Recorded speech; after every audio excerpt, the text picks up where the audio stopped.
자, 수특문학 현대소설 적용 3강에서는 서투른도족에서 등장인물 두 명의 대표적 두 명을 살펴봐야 되는데 나와 할멈이죠. 이 작품 참고로 1인칭 주인공이에요. 그래서 이 작품의 1인칭 주인공에 해당이 되는데 나의 특징이 여러 가지가 있긴 있어요. 할멈에 대해서 동정을 합니다. 1인칭 주인공으로서 할멈에 대해서 동정도 하지만 그 부탁을 들어주지 않는 모습도 나타내고 있거든요. 그래서 이 부분을 어떻게 평가할 수 있겠는가? 이 부분은 등장인물인 내가 이 부분에서 하층민에 대한 인식의 한계를 드러내고 있어요. 하층민에 대한 인식의 한계를 드러내고 있다라고 정리해 줄 수 있겠습니다. 그 다음, 말 그대로 이제 할멈이 등장하게 되죠. 그래서 두 번째, 할멈이 등장하게 되는데, 할멈이 주로 방언을 사용합니다. 방언을 사용하죠. 그래서, 생계를 유지하기 위해서 힘들게 일을 하는, 하층민을 상징하는데, 하층민을 상징하는데, 그래서 요즘으로 치면 뭐 가정에 허드렛일 해주는 사람으로 들어오게 되죠. 그래서 손자에게 쌀밥을 좀 먹여주려고 쌀 도둑질을 하게 됩니다. 쌀을 훔치는 부분이 있는데 쌀을 훔칩니다. 인정적으로 이제 좀 그 손자에게 쌀밥 한 끼를 먹이려고 했던 거죠.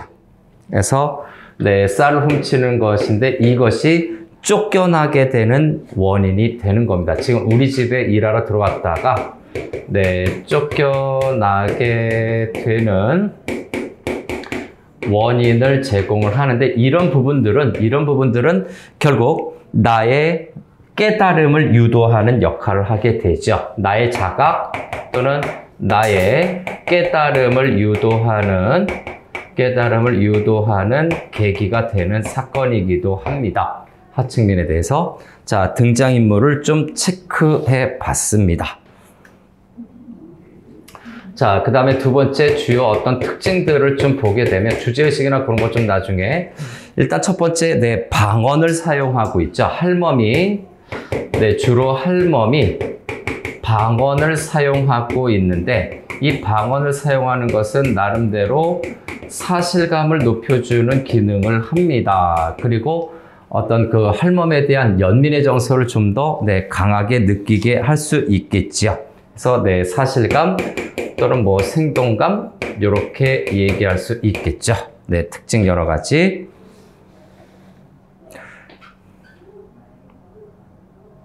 자, 그 다음에 두 번째 굉장히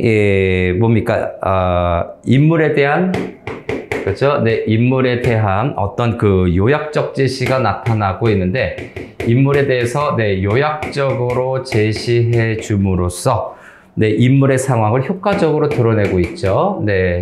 인물의 처지를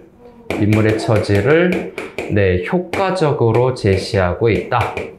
효과적으로 전달해주고 있다라고 보는 거죠. 인물에 대해서 요약적 정보를 좀 제시해주고 있어요.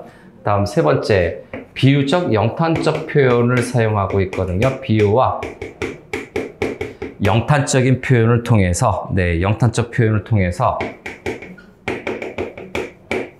좀 문학성이 있을 것 같죠. 이렇게 하게 되면. 그래서, 그런 것도 있지만, 어떤 문학성을 좀 높이는 효과도 있지만, 인물에 대한, 할멈에 대한 거죠.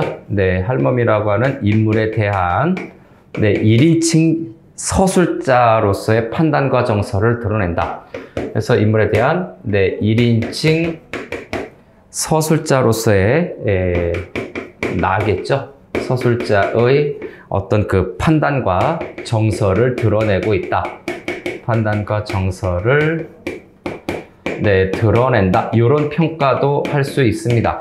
요거는 작품 읽고서 바로 정리할 수 있는 것이 아니라 어느 정도 좀 사전 정보 지식으로 좀 있는 게 좋겠죠. 자, 앞부분의 줄거리로 바로바로 좀 들어갑니다.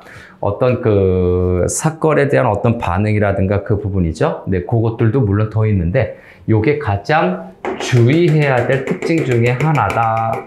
자, 이제 앞부분의 줄거리로 들어갑시다. 어떤 상황인지, 누가 등장하는지 등등등을 좀 체크해 보면서 보겠습니다. 나는 차장님은 밖으로 이사한 이후 집안일을 해줄 만한 사람을 찾지 못해 애를 먹고 있었다. 도심에서 먼 시골에 가까운 나의 집에 일을 하러 왔다가도 오래 있으려는 사람이 없었기 때문에 그래? 일단 창의문이라고 하는 부분이죠. 예, 잡다한 얘기들이 있는데 일단 창의문 부분을 일단 물결 밑줄을 치고 구체적인 배경을 제시하고 있죠. 구체적인 공간적 배경을 아마 작품의 배경인가 아니면 주인공이 사는 것인가 구체적 공간적 배경을 제시해주고 있구나. 이런 정도로 좀 파악을 해둬야 되겠죠. 그 다음에 도심에서는 멀고 시골에 가까운 나의 집이에요. 도시이지만 도시에서는 너무 멀어요. 도시 한복판에서 너무 멀고 시골에 가까운 집에 일을 하러 왔다가도 오래 있을 사람이 없어서 힘겹게 연이다 어느 할멈을 해서 어느 할멈이죠. 할멈 동그라미 칩시다. 지금 나는 등장한 거 알았으니까 1인칭 서술자인 건 알았으니까 할멈. 쉽게 얘기하면 사건의 중심인물이에요. 다시 한번. 할멈은 사건의 중심인물이다. 사건의 중심인물에 해당한다. 중심인물인데 더 자세히 보자면 반동인물의 성격이 더 강합니다. 주인공일 수도 있다. 이런 판단을 할 수도 있는데 반동인물의 성격이 좀 더 강하더라.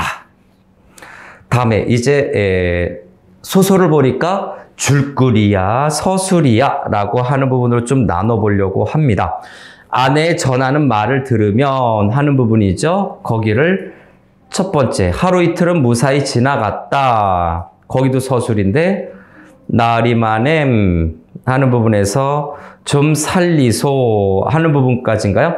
거기까지 한번 끊어보겠습니다. 왜냐하면 할멈의 대화가 있죠.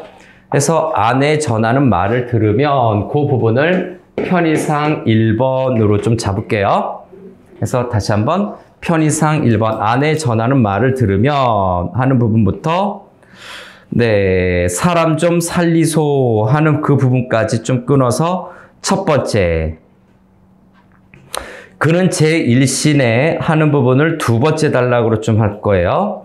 그 다음에 쭉 봐서 식구를 늘릴 수는 없는 노릇이었다.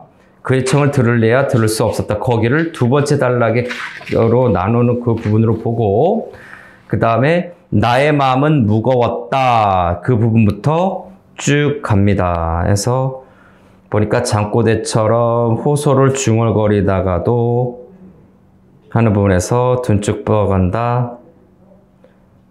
그죠? 그래서 둔한 음양까지, 둔한 음양까지를 좀 끊어서, 거기를 3번 장면으로 좀 잡을게요. 어떤 변화라든가 특징이 좀 바뀌는 부분, 거기를 3번으로. 그 다음, 그는 청을 하다 듣지 않으니까 하는 그 부분이죠. 거기서부터 4번으로 들어가겠습니다. 대우기를 미워하기 시작하였다. 거기서부터 중략 부분 앞까지를 4번 단락으로 좀 볼게요. 중략 부분 앞까지. 그 다음에 대우기는 잠옷 분기한 중에도 하는 부분을 5번 단락으로 정리를 해 보겠습니다. 실제 다른 문제집보다 조금 더 자세히 끊었어요. 조금 더 잘게 쪼갰는데 그만큼 좀 디테일하게 나눠서 보는 연습도 필요하다라는 거죠. 자, 그래서 이제 첫 번째 문단으로 설정한 부분으로 가겠습니다. 자, 아내 전하는 말을 들으면 그래서 첫 번째 문단인가요? 첫 번째 문단에서는 아내의 말을 전해 들었습니다. 그래서 첫 번째 문단 지금 우리가 끊어놨는데 할멈이 나의 집에 오게 된 사연과 하소연이 있죠. 그래서 이렇게 정리해 볼까요? 할멈이 나의 집, 그죠? 네, 도심에서 멀리 떨어져 있어서 잘 안 오려고 하는데 나의 집에 네, 일하려 오게 된 거죠. 네, 오게 된 네, 내력과 뭔가 하소연을 좀 하고 있는 내용인데 바로 확인하면 되겠죠? 하소연이라고 정리해 보겠습니다. 자, 첫 번째부터 들어갈게요. 아내의 전하는 말을 들으면 에서 아내의 전하는 말을 들으면 하는 이 부분에서는 지금 1인칭 주인공인 내가 하는 것이 아니라 아내 말을 전해 들은 겁니다. 그래서 첫 번째 네, 인용의 형식을 통해서 네, 인물에 대한 정보를 아까 앞에서 특징 정리했죠. 인물에 대한 정보를 요약적으로 줄글로 제시해주고 있죠. 요약적으로 제시하고 있다. 인물에 대한 정보를 요약적으로 제시하고 있다. 아내 말을 들으면 황해도 안악 사람으로 농토를 빼앗기고 하는 부분인가요? 자, 농토를 빼앗기고 하는 부분입니다. 정보를 좀 정리해 보면 네, 농토를 빼앗기고 부분은 밑줄 들어가세요. 지금 할머니의 특징 농토를 빼앗겼다. 이게 일제강점기거든요. 그래서 일제강점기라고 하는 시대적인 배경을 봤을 때 네, 일제강점기에 어떤 수탈이 극심했음을 암시하는 거죠. 일제강점기 네, 수탈이 극심했음을 암시하는 내용이지요. 우리나라를 여러 가지를 뜯어가는 농토를 빼앗기는 절박한 거죠. 농토를 빼앗기고 살 길이 없어 아들 부부만 어쩌저쩌고해서 쭉 가봐서 네, 장사꾼의 신세를 입다가 우리 집에 오게 되었다 한다 해서 할멈이 몰락하는 거죠. 농토를 빼앗기고라고 하는 것은 수탈이 극심했는데 이 부분에서 정리하자면 요거 1번으로 잡고 결국 할멈이 몰락하게 되는 거죠. 할멈의 어떤 집안이 몰락함을 드러내는 건데 이것은 시대적 상황과 관련을 지어서 몰락했다라고 정보를 제시해주고 있어요. 그래서 거기 우리 집에 오게 되었단다 해서 우리 집에 오게 되었다 한다 하는 부분인가요? 쭉 밑줄 들어가고 소주제도 썼던 것처럼 할멈이 나의 집에 오게 된 내력이겠죠. 우리 집에 오게 되었다 한다. 동양의 기름장사꾼의 신세를 입다가 그런 건 중요한 게 아니고 전체적으로 할멈이 나의 집에 오게 된 과정이라든가 그 부분이 요약적으로 제시가 되고 있죠. 그래서 이 부분 되었단다. 앞부분에서 할멈이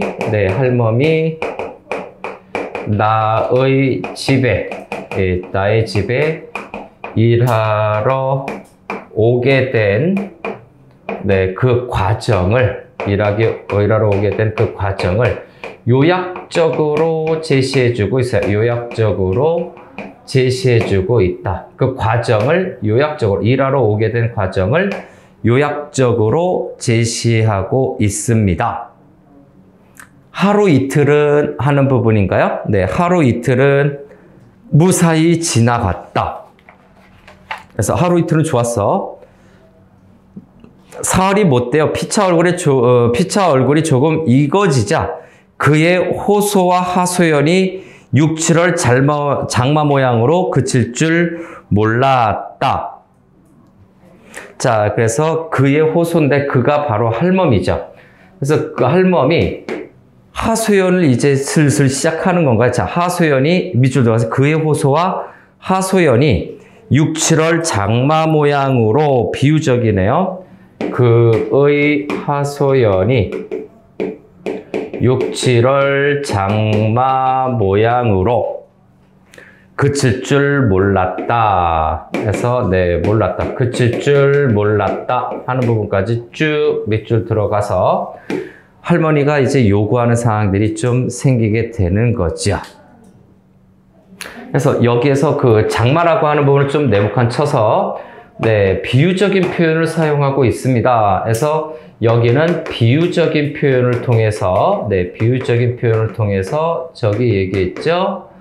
네, 인물에 대한 판단, 정서를 드러내는 거죠. 그래서 네, 할멈이 지속적인 요구를 할멈의 어떤 그 지속적인 요구에 대해서 언급을 해주고 있는 겁니다. 지속적으로 뭔가를 요구를 하는 건데, 네, 지속적인 요구가 아주 집요하게 이루어진 거예요. 자, 이거에 대해서 나름대로의 자신의 어떤 판단이라든가 감정, 저기 있었죠? 네, 어떤 정서가 또는 어떤 판단이 네, 내포되어 있어요. 어떤 겁니까? 저거에 대해서는 좀 부정적이에요. 저렇게 하는 것은 좀 부정적인 인식을 하고 있다. 부정적 판단이나 부정적 감정을 가질 수밖에 없다. 자, 그래서 첫 번째 문단에서 그 정도로 마무리하겠습니다. 네, 그래서 아내가 들으면 해서 인물의 정보를 요약적으로 제시했다.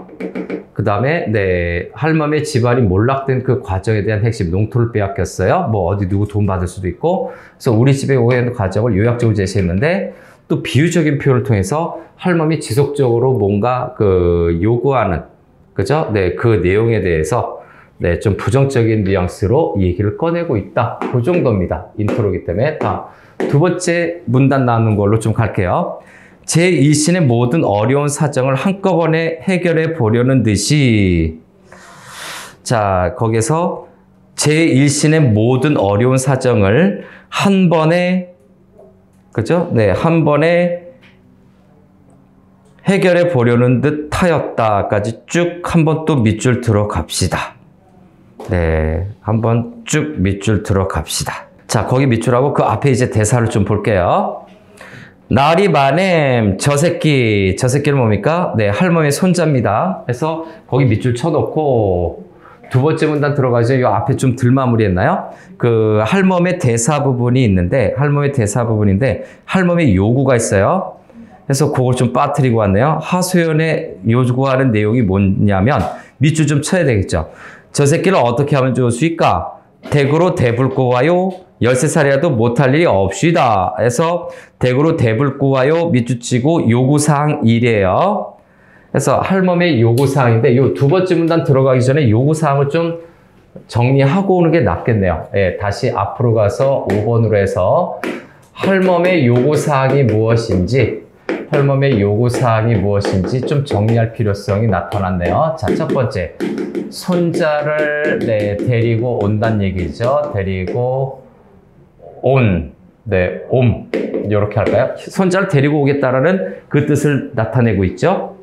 손자를 함께 살게 해달라고 얘기하는 거고, 그 다음에 우리 아들 내외께 좀 빌려주실깡요? 이 거룩한 댁에 살게 해주소. 해서 아이고, 아들 내외를 건너방에서 좀 살게, 건네방 있지 않을까 해서 두 번째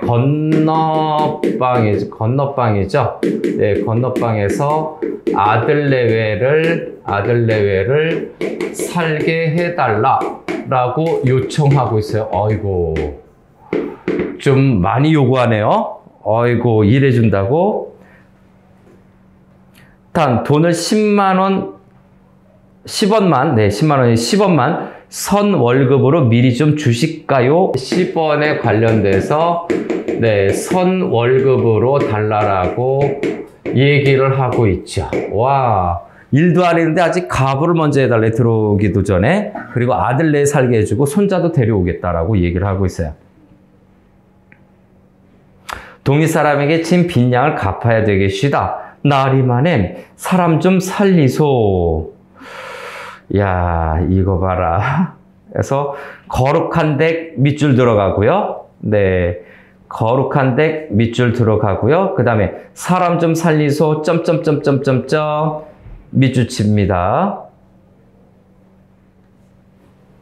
그래서 그 거룩한 댁이라든가, 네, 요구사항이고, 거기 밑줄 친, 네, 거룩한 댁, 플러스, 네, 사람을 좀, 네, 살리소라고 하는 이 부분에서 지금 할멈은 나에게 무리한 요구를 하고 있는데 마치 봉 잡은 것처럼 얘기를 한 것 같지요. 그래서, 부탁을 하고 있는 겁니다. 이야, 그죠? 거룩한 댁이라고 해서 좀 비굴하게 얘기를 하고 있는 부분이지요. 그래서, 네, 두 가지로 좀 정리할까요? 자, 첫 번째는 이 거룩한 댁이라고 하는 것은, 네, 할멈의 어떤 선망이 드러나 있는 부분이고, 할멈의, 네, 선망이고, 두 번째는, 네, 어떤 아부성 표현이다. 아부적인 표현이에요. 거룩한 댁이라고 하는 것은 진짜 거룩한 댁은 아닐 수 있잖아요. 사람을 살리소는 네, 세 번째 굉장히 네, 간곡한 부탁이죠.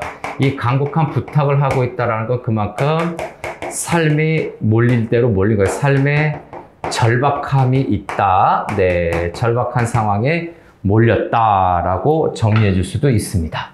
근데 요걸 정리를 좀 해놓고 가야 아까 좀 빠르게 가려고 했었던 두 번째 문단의 내용이 좀 더 부드러워지겠네요.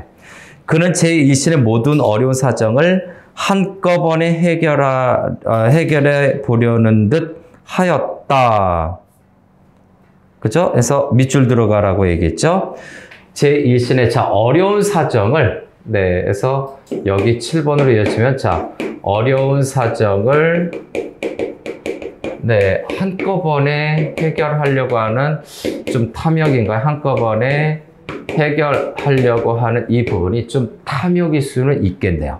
일도 제대로 하는데 월급 선불도 달래, 아들 내 건넌빵 달래, 그 다음에 손자 데리고 오겠대. 자, 그래서 할멈이 나름대로 살려고 노력을 하는 거죠. 그냥 평가는 말고 넘어갑시다. 물론 진정으로 가슴에서 우러나오는 것을 깨달았다. 그 다음 문장에서 또 서술어 보고요. 물에 빠지는 사람이 한오라기를 부여잡는 모양으로 그는 죽을 힘을 다해서 우리에게 메어 달리는 것을 알았다. 자, 그는 죽은 힘을 다해서 우리에게 메어 달리는 것을 알았다. 밑줄 들어갑시다. 뭔지는 모르겠지만, 네, 뭔지는 모르겠지만 그 밑줄 친 부분, 네, 할멈의 어떤 절박한 사정이 계속해서 드러나고 있거든요. 절박한, 네, 사정이 암시되고 있는 거죠. 할멈의 절박한 사정이 암시된 건 알겠어. 그러나 우리에겐 물론 그런 여유가 없었다. 다달이 몇 푼 월급으로 겨우 꾸려가는 우리에게 그의 손자를 기르고 그의 아들 부부를 살릴 힘은 어디를 쥐어짜도 나올 턱이 없었다. 자, 다달이 월급 몇 푼으로 하는 부분부터 가로를 쳐서, 네, 좀 길어서 그래요. 네, 그 아들 부부 살릴 힘을 어디를 쥐어짜도 나올 턱이 없었다. 에서 없었다까지 가로 닫읍시다. 어떻게 해도 그거 될 게 있고 안 될 게 있는 거죠. 그래서, 네, 나올 턱이 없었다. 자, 이 부분에서, 네, 여기서 서술자의 글쓴이는 할멈에 대해서 좀 불쌍하게 생각을 합니다. 할멈에 대해서 나름대로, 네, 연민의 정서를 느끼고 있지만, 그런데, 네, 현실적으로는 할멈을 그렇게 도와줄 수 있는 상황은 아니다라는 내용을 얘기하고 있는 거지요. 그래서, 네, 할멈의 가족을 거두는 것에 대해서 부담을 느낄 수밖에 없습니다. 그래서, 네, 할멈의, 네, 가족을, 네, 거두는 것에 대해서 나름대로 부담감을 가지고 있다. 부담감이 크다라고 정리할 수 있죠. 부담감이 큰 거를 지금 나타내는 거예요.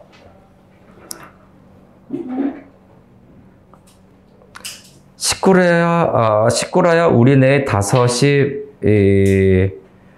내외와 5먹이 딸 하나, 집이 멀고 병색밭이라고 산기슭에 몇 고랑 있는 탓에 문안 심부름과 집거두기에 19살 먹은 대욱이란 아이를 들인 터이라.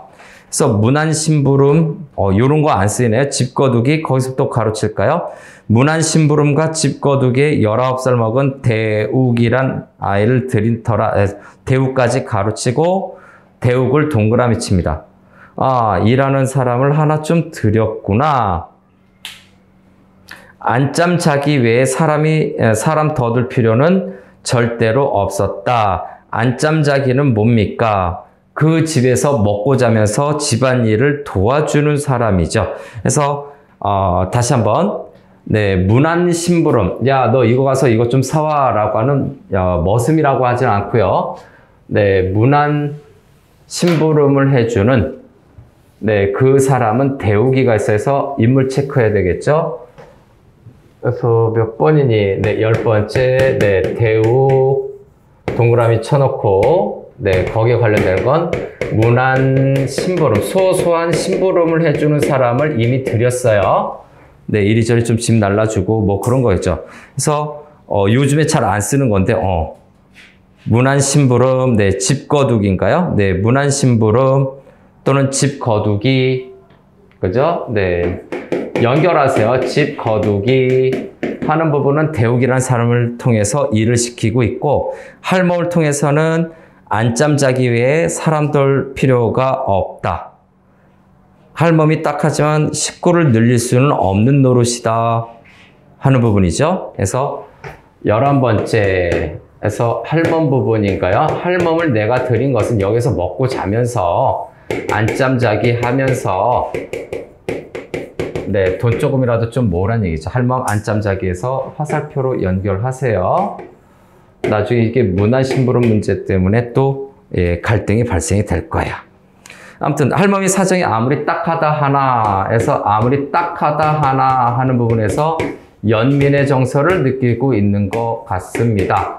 할멈에 대해서 불쌍하게 생각을 하고 있는 것 같아요. 할멈에 대한 연민의 정서죠. 불쌍하게 생각하는 연민의 정서도 물론 있긴 있지만 결국 뭡니까? 식구를 늘릴 수도 없는 노릇이래요. 따로 끊어야 돼요. 네, 식구를 늘릴 수는 없는, 요게 키워드죠. 없는 노릇 하는 요 부분은 결국 네, 할멈을 돌봐줄 수 있는 형편이 아니기 때문에 할멈의 부탁이라든가 형편을 들어줄 수 없어요. 그래서 할멈의 어떤 부탁을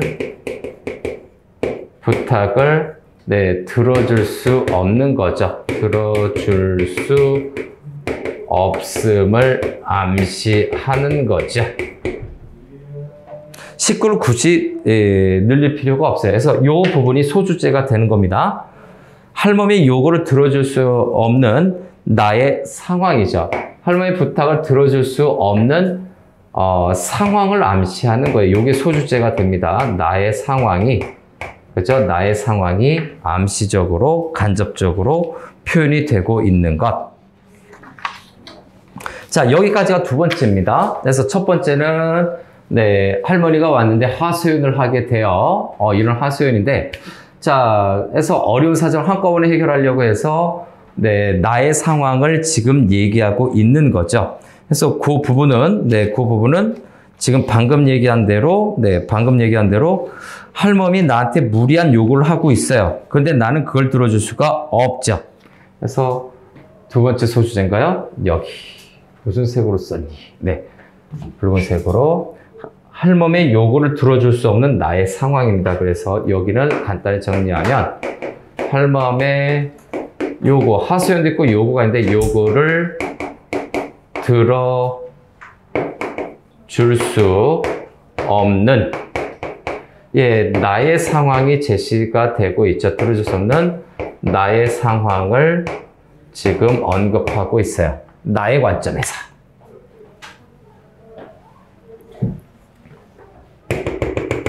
이 마지막 문장쯤에 있는 내용이 소주제죠. 다음에 우리 명목상 3번으로 나눴었던 거, 사건이나 인물, 소재 등등이 바뀌는 부분을 좀 보게요. 자, 세 번째 문단. 나의 마음은 무거웠다. 한마디로 세 번째 문단의 키워드는 이겁니다.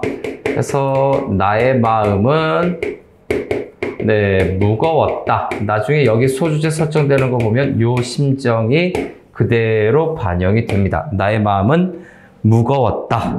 밑줄 들어가시죠. 연민의 정서일 겁니다. 연민의 정서일 겁니다. 할머니의 요구를 들어주지 못한 거죠. 그에게 동정을 하면 할수록 나의 고통은 커졌다. 해서 플러스 밑으로 붙일까요? 나의 고통은 커졌다. 이것도 밑줄 들어갑시다. 마음이 무거웠어요. 고통은 커졌어요. 할머니의 요구를 거절한 거죠. 험난한 인생의 길의 산 표본을 눈앞에서 보는 듯하여 나의 가슴만 어두워질 뿐이었다. 그래서 내적 갈등을 암시하는 거죠. 나의 고통은 커졌다. 하는 부분에서 이 부분에서 첫 번째 이 부분은 나의 내적 갈등에 해당이 되는 거죠. 나의 내적 갈등을 상징하는 거죠. 갈등을 상징하는 표현이 됩니다. 나의 마음이 무거웠다. 고통은 커졌다. 가슴만 어두워질 뿐이다. 그래서 갈등을 상징하면서 그 정도죠. 그래서 내적 갈등의 정도를 다시 내적 갈등의 정도, 깊이죠. 정도라든가 그 깊이가 나타나 있다. 이런 평가도 가능합니다. 굉장히 깊게 괴로워했어요. 나의 가슴만 어두워질 뿐이다. 내적 갈등의 그 깊이라든가 그 심하고 약한 거를 이렇게 표현을 한 거고, 다음 15번째로 넘어갑니다. 낮보다 밤이 견디기 어려웠다. 쭉 보다 보면 윗간의 잔이 한 방이나 진배가 없었다. 그의 한숨과 호소는 장지 하나라고 하는 부분이죠. 그의 한숨과 호소, 밑줄 들어. 그의 한숨과 호소는 장지 하나 격해 폭포수같이 쏟아낸다.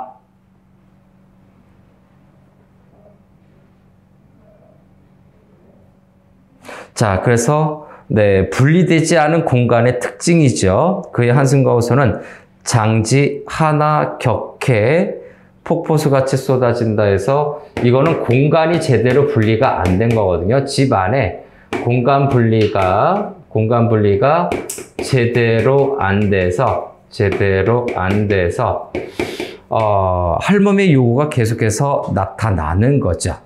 할멈의 요구라기보다 할멈의 한숨과 호소가 폭포 쏟아지듯이 나타나는 거예요. 그래서 할멈의 한숨과 호소를 호소가 계속 이야기되는 거죠. 계속되고 있다라는 것을 드러내고 싶은 거예요. 공간 분리가 잘 안 되니까 할머니 그 얘기를 계속해. 요거를 계속하는 거죠. 우리 손자 데려와도 될까요? 우리 아들 저 건너방에 넣어주면 어때요? 계속해서 폭포수처럼 계속해서 얘기를 하는 거죠. 그래서 나는 이따금 뜬 눈으로 세우게까지 되었다. 뜬 눈으로 세우는 거니까 지금 내적 갈등이 여 앞에서 얘기했죠.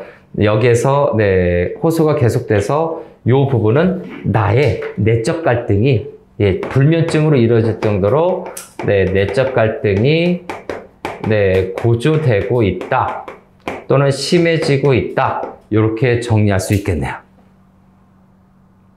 잠꼬대를 호소처럼 중얼거려도 하는 부분입니다.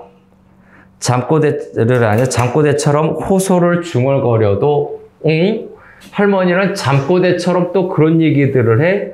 얼마나 절실했으면, 얼마나 간절했으면 그러지? 라는 생각이 좀 문득 들죠. 그래서 그 부분, 자 16번째로 갈까요? 자, 나는 뜬 눈으로 밤을 지새우는데 잠꼬대처럼 호소를 중얼거리다가도 그는 흔히 고단한 꿈을 맺는 모양이나 이 꿈이 도무지 길지 않았다. 요 앞뒤를 좀 더 봤어요. 그래서 세운다라고 하는 건 내적 갈등이 심해지는 거고, 잠꼬대처럼 호소를 중얼거려도 해서 신기한 할멈이네. 16번째. 네, 잠이 들어도 할멈의 하소연이 계속되는 겁니다. 할멈의 어떤 요구라고 해야 되나? 하소연인가? 그냥 하소연으로 표현하게 하소연이 계속되는 건데, 야, 꿈속에서도 잠꼬대를 할 정도로 하소연을 하고 싶은 거야? 요구하고 싶은 거야? 좀 그렇네요. 높던 숨소리를 이내 깊은 한숨으로 변한다. 그렇다. 그것은 정말 깊은 한숨이다. 그렇다. 해서 느낌표까지 박아 넣네요. 와, 강하게 체크하려고 하는 것 같습니다. 그래서 그렇다. 네모칸 치고 영탄법을 지금 사용하고 있지요.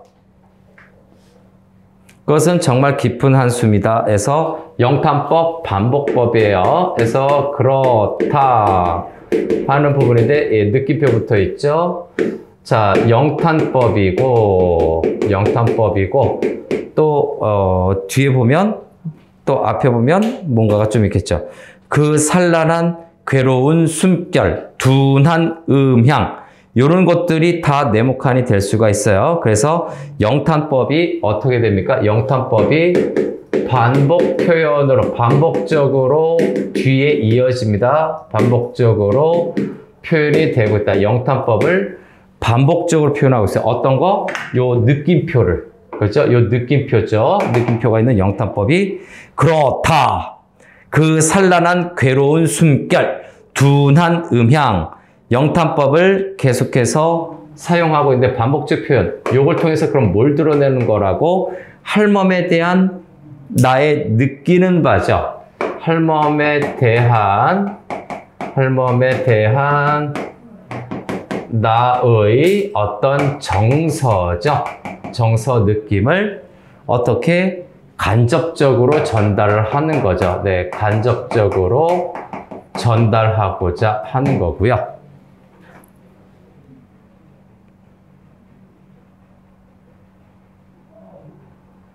그 다음에 바닷속 깊이 파도가 이는 모양으로 그의 우후하는 처량한 울음을 낸다. 그의 천마디 만마디 말보다도 이 한숨이야말로 그 슬픔과 번민과 고통을 가장 웅변으로 설명을 해준다.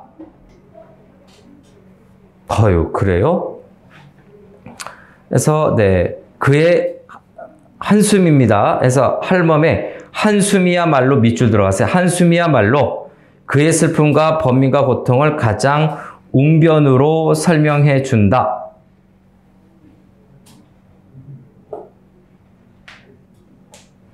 자, 그것이 할멈의 슬픔의 정도라고 얘기하면 되겠죠. 할멈의 한숨을 통해서 네, 슬픔과 고통 같은 거를 좀 드러내는 것 같은데, 아무튼 그 부분에서 그 정도를 드러내고 있다. 그걸 내가 느끼고 있다. 라는 거예요. 그래서 최후의 휘파람 같은 걸로 빨리 찾아보세요. 최후의 휘파람 같은 무겁고 하는 부분인가요? 그래서 18번째, 요거에 관련된 겁니다. 네, 최후의 휘파람, 요것도 좀 찾아봅시다. 최후의 휘파람. 은유법이네요. 그래서 여기는 은유법을 통해서, 비유법을 통해서, 다시 한번, 은유법을 통해서 할멈에 대한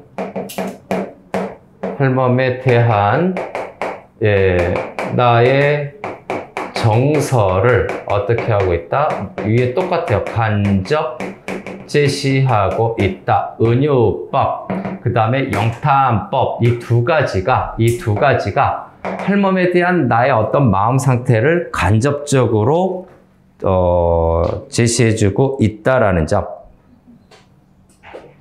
그래서 그 산란한 괴로운 숨결도 밑줄, 둔한 음향도 밑줄. 그건 영탄법으로 연결하면 됩니다. 여기에 연결되는 것이, 그래서 그렇다. 괴로운 숨결, 요것과 같은 것이 괴로운 숨결. 할머니에 대한 부정적인 이미지를 간접적으로, 영탄적 비유적으로 표현한 거예요. 쉽게 얘기하면. 그 다음에 괴로운 숨결, 그 다음에 둔한 음향. 그죠? 예, 둔한 음향. 이런 것들이 할머니에 대한 나의 어떤 부정적인 내면을, 인식을 드러내고 있는 것이다.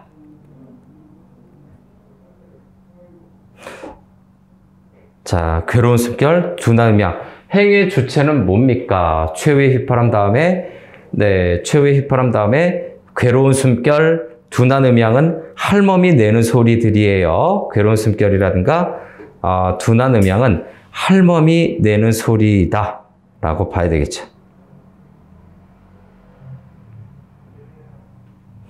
자, 네 번째 문단으로 갑니다. 그는 청을 하다 아직 부탁을 내가 안 들어준 거네요. 네 번째 문단으로 갑시다.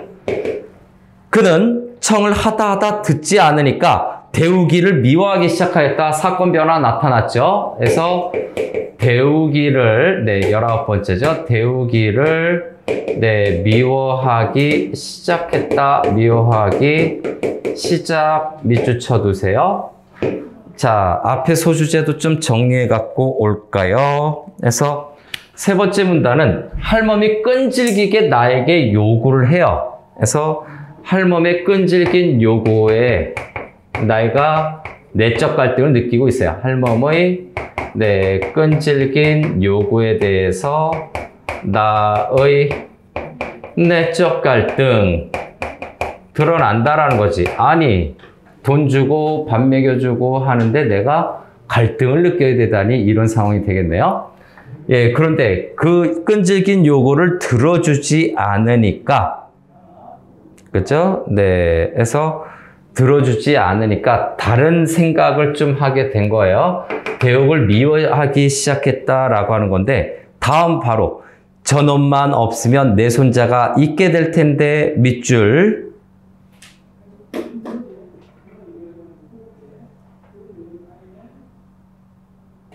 자, 됐습니까? 네, 그 두 가지 저놈만 없으면 하는, 요거는 20번째가 아니라 묶어서 봐야 돼. 저놈만, 그죠? 저놈만 없으면, 여기 이렇게 저놈만 없으면 하는 요 내용으로 같이 묶어서 보니까 할멈이 내가 끈질긴 욕을 들어주지 않으니까 미워하는 대상을 바꿔버렸어요. 그래서 여기에서는 할멈의 생각, 할멈의 심리를 좀 체크하려고 합니다. 할멈의 심리는 내가 주인한테 얘기하는데 이렇게 안 들어주고 있지? 라고 하는 부분에서 자신의 소망 또는 자신이 하고자 하는 거죠. 그래서 대욱이 자신이 뭔가 요구하는 그것을 들어주지 않는 주요 원인이다라고 생각하는 거죠. 그 단어가 생각이 안 나는데 어떤 단어로 정리해야 되나? 그래서 자신의 어떤 요구를, 할머니 자신의 요구라든가 어떤 소망이겠죠. 소망을 이루는데 방해된다라고 생각하는 거죠. 방해된다라고 방해됨으로 인식하고 있어요. 방해된다고 인식하고 있어요. 그래서 미워하기 시작했어요. 대우기하고 저놈만 없으면 하는 이 심정에서는 나의 어떤 끈질긴 요구가 있는데 그 소망이 있는데 거기에 방해된다라고 인식을 하고 있는 거죠. 그러면 여기에서 요걸 1번으로 잡아주면 2번 CF 한번 해볼까요? 여기에서 할멈은 우리 그 서경별곡에 보면 2강에 있죠. 서경별곡에 보면 서경별곡의 어떤 그 화자와 유사합니다. 화자와 유사해. 님이 떠나가는데 저 뱃사공이 내 님을 싣고 가는 거 아니야? 야, 니 각시 바람났어! 라고 해서 모함을 해버리죠. 서경별곡의 화자와 굉장히 유사점이 있는 태도가 바로 할멈입니다. 누가? 할멈이. 그래서 대우기를 미워하기 시작해요. 대우기를 미워하기 시작합니다. 다음에 눈 여린 하는 부분이가, 자, 눈 여린 아내는 처음엔 그를 위해서 눈물까지 흘린 일이 있었으나, 마지막 부분이에요. 눈 여린, 마음이 여린 아내는 처음엔 그를 위하여 눈물까지 흘린 일이 있었으나 이 요구에는 어이가 없었다. 자, 처음엔 그를 위한 눈물까지 흘린 처음에는 할멈을 동정한 거죠. 그래서, 네, 그의 아내는 처음에는 할멈을 동정했어요. 처음에는, 네, 할멈을 불쌍하게 생각한다. 네, 동정했다. 또는, 네, 연민의 정서를 가졌다라고 보여지는데, 지금 현재는 뭐라고요? 계속된 요구에 대해서 못마땅하게 생각하는 거죠. 현재는, 네, 계속된 요구에, 어떻게 그렇게 요구를 하죠? 계속된 요구에, 예, 못마땅해 하는 것을 우리가 짐작할 수 있죠. 네, 못마땅해 함을 짐작할 수가 있습니다. 내가 아니라 아내의 어떤 인식과 태도를 통해서 얘기하고 있네요. 자, 그래서 네 번째 문단도 거의 마무리가 됐죠. 자, 그래서 그 네 번째 문단도, 네, 요 내용이면 거의 마무리나 다름이 없는데, 아무리 하는 부분인가요? 그래서 요 네 번째 문단이, 네, 네 번째 문단이 요거 하는데, 자, 대욱을 미워하게 되고요. 해서 연속적으로, 이어지네요. 요거는, 자, 대욱을 미워하게 됩니다. 네, 대욱을 미워하게 되는데 할멈이 미워하게 되죠. 이 사건에서 네, 할멈을 또 못마땅하게 생각해요. 할멈에 대해서 연쇄적으로 네, 못마땅해 하는 것이 누구다? 못마땅해 지금 나의 아내다. 그래서 할멈이 지금 트러블 메이커로 지금 자리 잡고 있죠. 대욱을 미워해요. 그런 아내에 대해서 어이없어서 이제 못마땅하게 생각한다. 그렇게 정리할 수가 있죠. 다음 다섯 번째로 넘어갈게요. 아무리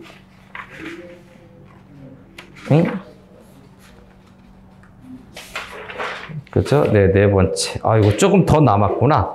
그래서 아무리 제 자식을 취한다 한들 어쩌면 있는 사람을 내보내라고까지 한단 말이오. 다 같은 처지의 심청이 나빠. 해서 심청이 뭡니까? 마음이 나빠 하고 눈의 밖에 나게 되었다. 할멈이 온 지 열흘쯤 지났으리라. 또 새로운 사건이 있는 거죠. 그는 내일쯤 제 손자를 찾아보거나 오겠다고 청했다. 우리는 물론 허락하였다. 오늘 낮쯤 갈 터인데 오늘 아침에 생긴 일이다. 손자를 찾으러 가겠다라고 얘기를 했어요. 네, 손자를 네, 찾으러 가겠다라고 했는데 그 요청을 들어줬고요. 나는 어젯밤도 잠을 잘 못 자고 심지가 좋지 못한 대로 뒷동산을 한 바퀴 뒤돌아 내려오니까 아내가 파랗게 질려서 할멈과 뭐라 떠드는 소리가 들렸다. 새로운 사건이 암시되는 거죠. 자, 못마땅해하고 21번째 또 이어집니다. 네, 21번째 이어져서 사건이 하나 더 있죠. 미워하기 시작했고 또 하나의 사건. 그 사단은 이러하다. 한마디로 뭡니까? 쭉 가다가 쌀을 감추어둔 것이 할멈의 품속에 쌀을 감추어둔 것이 발견이 되었다를 빨리 찾아봅니다. 전대 하나를 주어서 쌀을 불룩하게 집어넣고 가지고 가슴 밑에 찾는데 전대에 구멍이 뚫어져서 그의 걷는 대로 쌀이 흐르게 된 것이었다. 그래서 할멈이 품속에 쌀을 품고 간 거예요. 쌀을 도둑질한 거죠. 할멈이 쌀을 도둑질하게 된 겁니다. 쌀 도둑질 부분인데 이걸로 보니까 할멈은 뒤에 보니까 그 준비가 치밀하지 못한 성격이죠. 그래서 치밀하지 못한 성격임을 또는 그 행동의 특성이 치밀하지 못하다라는 것을 거기에서 알 수가 있습니다. 가슴 속에다가 이렇게 왔다가 쌀이 흐르게 된 거죠. 그러면서 훔친 쌀을 도로 내어놓고 백배 사죄를 했죠. 손버릇이 나쁘니 물론 집에 둘 수가 없어서 날짜를 따져 월급을 주어서 아주 보내고 말았다 한다. 자, 그래서 쌀 도둑질을 하는데 이것이 치밀하지 못한 성격이죠. 쌀이 줄줄줄 흘렀다라고 하는 겁니다. 그래서 쌀이 줄줄 흘렀다라고 하는 것을 통해서 이게 바로 제목과 관련된 어설픈 도둑이 되는 거죠.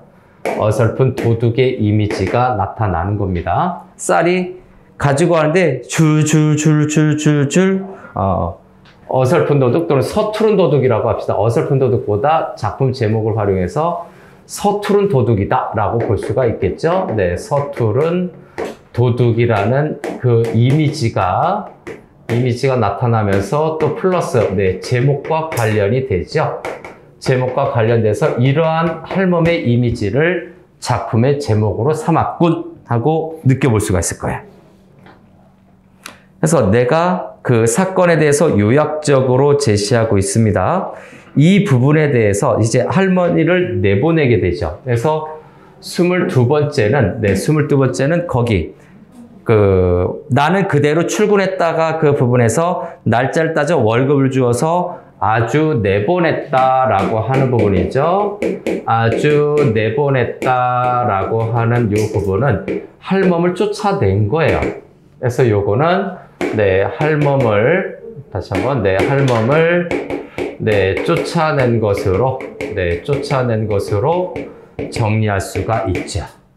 자, 그러면 여기까지 사건을 살펴봤는데 여기까지 진행되는 이 부분 21번 항목과 22번 할멈이 쌀도둑질하는 것 그리고 아주 내보냈다라고 하는 이 부분에서 표현상의 특징이 있죠.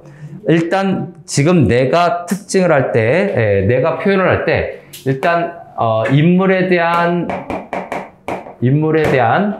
그 행동이라든가 모습을 묘사하고 있죠. 인물에 대한 행동 묘사가 있고 바로 어디? 이 부분이요. 자, 인물에 대한 행동 묘사가 전반적으로 사용이 되고 있고 간접 인용이네요. 그래서 쌀을 감춰서 훔쳐나가는데 아내의 말을 통해서 전달을 하고 있기 때문에 간접 인용의 어떤 표현이 좀 담겨져 있고요. 그리고 사건을 요약적으로 계속해서 얘기하고 있습니다. 그래서 사건을 지금 보니까 요약적으로 정리해주고 있죠. 어떤 거기에 펼쳐진 사건을 굉장히 짧게 요약적으로 제시해주고 있다라고 하는 특징이 전체적으로 또 정리가 되겠네요. 그래서 대우기를 미워하기 시작했어요. 아, 얘가 있어서 내 소원을 안 들어주나 해서 갈등을 일으켰고 그 다음에 결국은 쌀을 훔쳐서 나가다가 그걸 걸렸죠. 그래서 여기가 서투른 도둑의 이미지가 있는데 이게 제목으로 쓰인 것이다 라고 보여지는 거죠. 이제 마지막 5번째 문단으로 넘어갑시다. 자, 이제 할멈 내보냈어요. 여기서 이제 할멈 내보냈어요. 중략 다음 내용. 대우기는 잠옷 분개한 중에도 어이없이 없어 웃는다. 이번 사건에 대우기가 제일 치를 떨었다. 그래서 대우기가 제일 치를 떨었다. 첫 번째, 대우기가 치를 떨었다라고 하는 것은 도둑질은 잘못된 것이다라고 생각을 하는 거겠죠. 그래서 도둑질에 대한 이미지를 우리가 좀 볼 수가 있을 텐데, 도둑질은 매우 부도덕적이다라고 하는 도둑질에 대해서 부정적 인식이 담겨져 있는 건데 또 할멈이 자기를 대놓고 미워한 거 느꼈을 거예요. 그는 그런 짓을 하니까 없는 사람이 대접을 못 받는다고 펄펄 뛰면서 할멈을 맞대해놓고 욕지걸라며 징역을 살린다고 으르림장을 놓았다 한다. 나는 그 할멈의 한 일을 서투른 도둑의 노릇으로 웃어버리기엔 너무 마음이 저리었다. 밑줄 들어갑니다. 나는 그 할멈의 일을 서투른 도적의 노릇으로 웃어버리기에는 너무 마음이 저리었다. 밑줄 들어가세요. 밑줄 들어가세요.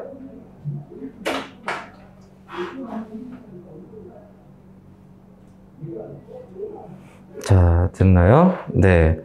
할멈에 대한 두 가지 이중적인 감정이 있는 것 같네요. 좀 비판적이, 부정적일 수도 있지만 그래도 동정과 연민의 감정을 갖고 있는 것 같습니다. 마음이 저렸다. 자, 치를 떨었다. 도둑질에 대한 부정적인 인식인데 이렇게 치를 떨었던 부분은 이게 1번이라고 한다면 대역도 정리를 해야 되겠죠. 네, 할멈과의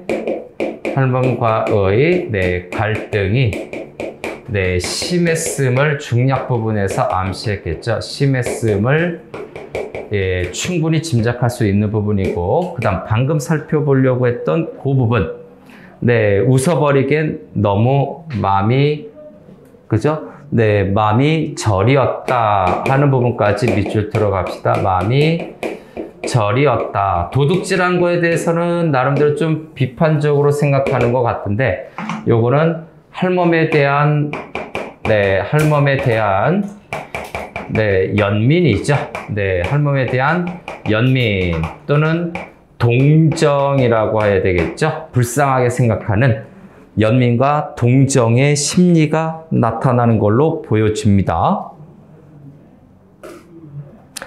대욱의 말 맞다나 할멈은 과연 파출소를 겁내었을까? 자, 과연 겁내었을까? 밑줄 치고요. 겁내었을까? 네, 의심과 부정적 태도겠죠. 의문? 의심? 네, 의심 플러스 부정적 인식. 아무도 몰래 안전하게 제품에 든 동전 세 푼이 귀신 아닌 사람에게 발각되리라고 믿었을까? 해서 동전 세 푼이죠. 네, 동전 세 푼도 네모칸 들어갑시다. 귀신 아닌 사람에게 발각되리라고 믿어서 믿었을까? 사랑하는 손자에게 옥춘당으로나 변할 그 귀중한 동전 세 푼을 확실치 않은 결에 그리 쉽사리 내어놓았을까? 부정적 비판적인 인식인데, 자, 동전 세 푼도 네, 네모칸 쳐봅시다. 어떤 소재죠? 동전 세 푼. 이걸 놓고 갔네. 동전 세 푼을 놓고 갔어요. 훔친 돈이겠지만 물론 놓고 가겠죠. 그래서 그 동전 세 푼, 그죠? 네. 이 동전 세 푼도 훔친 물건을 지금 놓고 간 거죠. 그는 일부러 동전 세 푼을 내어 던진 것이다. 내보라는 듯이 내어 던진 것이다 하는 부분에서 네, 뭡니까? 나의 추측이죠. 그래서 동전 세 푼도 결론적으로 보자면 첫 번째 이거 동전 세 푼도 일단 할멈이 훔친 것이죠. 할멈이 네, 훔친 돈에 해당이 돼요. 할멈이 훔친 돈이고, 그리고 이 부분에 대해서 내가 생각을 자꾸 하고 있죠. 그죠? 네. 파출소를 겁냈을까? 발각되리라고 믿었을까? 그리 쉽사리 내었을까? 라고 해서 나의 의문 또는 의심이겠죠. 의문에 대해서 거기에 따른 나름대로 해답이라고 하는 대답, 예, 결론이라고 할게요. 네. 그 의문에 대해서 그 결론을 네, 추측을 하고 있는데, 내던진다라고 얘기를 했어요. 내던졌다라고 추측 결론을 내렸습니다. 돈을 내던지고 간 거예요. 너 보라는 듯이. 너 보라는 듯이 내던지고 간 것이다. 그래서 내가 지금 그 동전을 내던졌다라고 그 결론을 추측하고 있는 거죠. 섬으로 있는 쌀을 몇 줌 훔친들 어떻단 말이냐? 굶주린 내 손자에게 한 끼 입합을 해준들 어떻단 말이냐? 무슨 대사냐? 품속에 넣은 쌀까지 우벼 뺏는 알뜰한 요것들아. 이 동전 서푼이나마 마저 받아라. 그리고 잘 살아라. 그죠? 네. 아유, 좀 세게 얘기하네요. 더럽고 치사해서 이제 던지고 간다는 내용이겠죠. 자, 그래서 이렇게 네, 동전을 내던지고 간 건데, 지금 할멈이 쌀을 훔친 이유가 여기에 간접적으로 나타나죠. 내 손자에게 한 끼 입합을 해 하는 부분입니다. 그래서 여기 또 한 번 더 체크를 해야 되겠네요. 그래서 손자에게 쌀밥을 한 공기 해 주겠다라고 하는 거죠. 그래서 손자에게 4번인가요? 그래서 내 손자에게 한 끼 입합이라고 해서 밥 한 공기에 입합을 해준다는 이 부분에서 이것이 쌀을 훔친 원인이 됩니다. 네, 쌀을 훔친 원인이 되고요. 이제 쌀을 훔쳤다가 들켰어요. 근데 쌀을 가지고 가지 못하고 배가 고픈데 사탕을 사주는들 뭐 하겠느냐 이런 생각을 할 수도 있죠. 그래서 동전세푼을 다시 또 돌아가면 나의 의문에서 어떤 결론, 내던졌다라고 결론 내리는 내용과 함께 지금 뒷부분에서도 마지막에서 동전세푼에 대해서 얘기를 하고 있어요. 잘 먹고 잘 살아라 해서 아담의 치유, 아니 꺾고 더럽고 치사하고 유치하다. 그래서 지금 우리 얼굴을 향해서 후려 갈긴 것이다 라고 하는 거죠. 그래서 이 동전세푼은 그 당시에 어떤 그 당시의 어떤 그 서민에 대해서, 서민에 대한 어떤, 수탈을 상징하는, 수탈의 상징물일 수도 있어요. 아주 적은 돈인데, 그걸 뺏어간다. 물론 훔친 거는 잘못된 거지만, 이거를, 수탈의 상징물로서 아마, 쓰려고 했었던 것도 있고, 다음 네 번째. 서푼이나마 마저 받아라. 그리고 잘 살아라. 그래서 사회 무자비한 수탈이에요. 당시에 어떤 서민들에 대한 사회적인, 국가적인 수탈이고, 그 다음 이 동전서푼은, 결국은, 나의 양심의 가책을 느끼게 하기도 하죠. 맨 마지막, 내어 던진 거에서 나의 의문이죠. 나의 양심의, 가책을, 또는, 가책을, 느끼게 하는, 매개물이 될 수도 있어요. 내가 양심의 가책을 느껴요. 거기에 따른 느끼게 하는, 느끼게 함으로 좀 정리할게요. 그래서 나의 양심의 가책을 느끼게 하는 그러한 기능을 하는 것이 또 동전세푼이죠. 그래서 저기서 추측을 했죠. 내던지고 갔다. 나의 의문에서 결론 추측해서 내어던지고 갔다라고 하는데, 우리의 얼굴을 향해서, 그죠? 심장을 향해 이 동전서푼을 후려갈긴 것이다. 마지막 문장입니다. 그래서 거기도 밑줄 들어가죠. 우리의 얼굴을 향해서, 부터 쭉 밑줄 들어갑니다. 향해서. 쉼표, 심장을 향해 이 동전서푼을 후려 갈긴 것이다. 후려 갈긴 것이다. 그러면서 점 6개 찍었죠. 후려 갈긴 것이다. 그래서 도둑질에 대한 나의 느낌을 좀 나타내고 있는 건데, 자, 그러면 얼굴, 심장, 이거는 양심을 상징하는 거거든. 그래서 여기서 보면 얼굴, 심장, 요거는 양심을 상징하는 거겠죠. 손자에게 뭐 과자라도 사주려고 했던 그 자그마한 돈까지 그 당시에서 좀 수탈했으니까, 자, 얼굴과 다시 심장은 양심을 원관념으로 양심을 상징한다라고 봤을 때, 이렇게 전제가 들어가면 양심을 상징한다라고 본다면, 여기에서 작가의식이 좀 드러나는 거죠. 작가의식이 드러나는 건데, 여기에서, 할멈이 도둑질을 하는 것이죠. 할멈의 도둑질은 개인의 문제가 아니다. 그래서 할멈의 도둑질, 할멈을 좀 쓸게요. 그래서 할멈의 도둑질은, 다시 한번, 할멈의 도둑질은 개인의 윤리적 문제도 물론 있을 수 있는데, 윤리적 문제라기보다는, 이것보다는, 작가의식은 요것보다는 네, 사회적인 문제이다. 네, 요것도 뭐 X까지는 아니고 요것도 물론 포함이 되기는 하겠지만 이것보다는 뭐가 더 큰 것이다? 사회적으로 문제인 것이다. 그래서 네, 사회적, 네, 구조적 문제이다라는 점도 암시하고 있어요. 네, 요것이 틀린 건 아니에요. 개인 윤리적인 문제의 부분도 부분적으로 있지만 근본적으로 얘기하고자 싶은 건 저게 궁극적인 것이 아니라 사회적 구조적인 문제다라고 하는 것을 이야기하고 싶은 거죠. 그래서 이걸 통해서 할머니 도둑질 좀 생각을 하게끔 하는 네, 내용이죠. 그래서 이 부분이 네, 향해서 후려던진 것이다. 네, 자기 반성적 또는 네, 성찰적 태도가 나타나고 있습니다. 성찰적 인식이라고 할게요. 인식이 반영이 된 거죠. 그 다음 4번 하나 더. 말줄임표로 끝나고 있거든요. 그래서 여운적 결말이라고 볼 수가 있어요. 여운적 결말.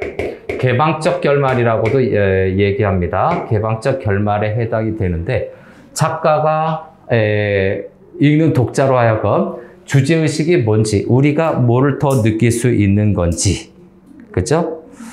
그래서 네, 그런 거를 우리에게 던져주는 마무리를 한 것이다 라고 하면서 마무리를 해 보겠습니다.